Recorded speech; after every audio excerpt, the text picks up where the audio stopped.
କୁହନ୍ତି କହି ଜାଣିଲେ କଥା ସୁନ୍ଦର, ପିନ୍ଧି ଜାଣିଲେ ମଥା ସୁନ୍ଦର।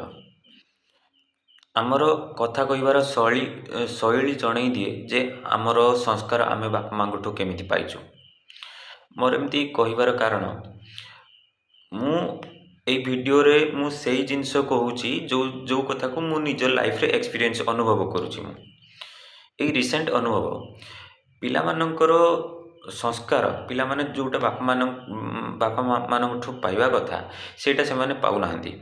କାରଣ ସିଧା କଥା, ବାପା ତା'ର ବାହାର କାମରେ ବ୍ୟସ୍ତ ରହିଲା, ମା' ମୋବାଇଲ ଧରିକି ବସିଲା, ତ ପିଲାକୁ ଯେଉଁ ସଂସ୍କାର ଦେବା କଥା ସେ ସଂସ୍କାର ଦେବା ପାଇଁ ପିଲା ସେ ସଂସ୍କାର ପାଉନାହିଁ।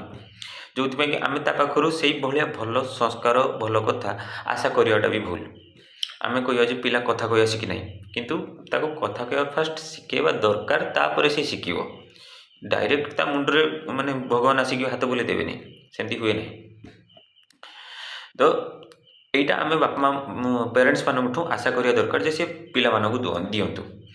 ଆଉ ଗୋଟେ କଥା, ପିଲାମାନେ ବି ଯାହା ସହିତ କଥା ହେଉଛନ୍ତି, ସେ ବଡ଼କୁ ଟିଚର ହେଉ କି ତା'ର ବାପା ମା' ହୁଅନ୍ତୁ, ସିଏ ଚିନ୍ତା କରିବା ଦରକାର ଯେ ସିଏ କିଏ, ଆଉ ଯାହା ସହିତ ସିଏ କଥା ହେଉଛି ସେ ତା ଭିତରେ କ'ଣ ତା'ର ଡିଫରେନ୍ସ, କ'ଣ ପାଇଁ ସେ କଥା ହେଉଛି ଆଉ କାହା ସହିତ କଥା ହେଉଛି।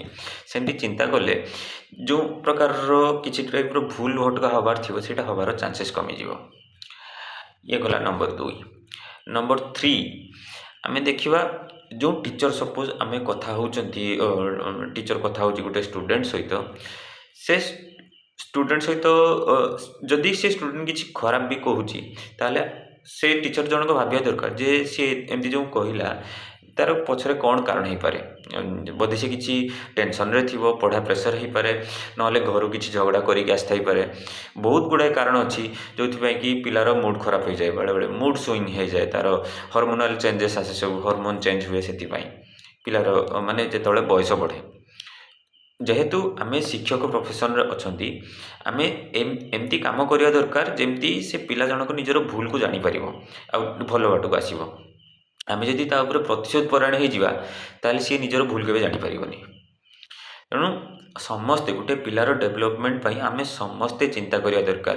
ସେ ପିଲା ବି ଚିନ୍ତା କରିବ, ପ୍ୟାରେଣ୍ଟ ବି ଚିନ୍ତା କରିବ, ଆଉ ଯେ ସେ ଟିଚର ସିଏ ପଢ଼ାଉଛନ୍ତି ସିଏ ବି ଚିନ୍ତା କରିବା ଦରକାର ଯେ ସେ ଏ ଯେଉଁ ପିଲାଟା ଏମିତି କାମ କଲା, କ'ଣ କାରଣ ହେଇପାରେ ଯେଉଁଥିପାଇଁ କି ଏମିତି କାମ କଲା, ସେଇ କାରଣଟାକୁ ହଟାଇବା ପାଇଁ ଆମେ ଚେଷ୍ଟା କରିବା ଦରକାର।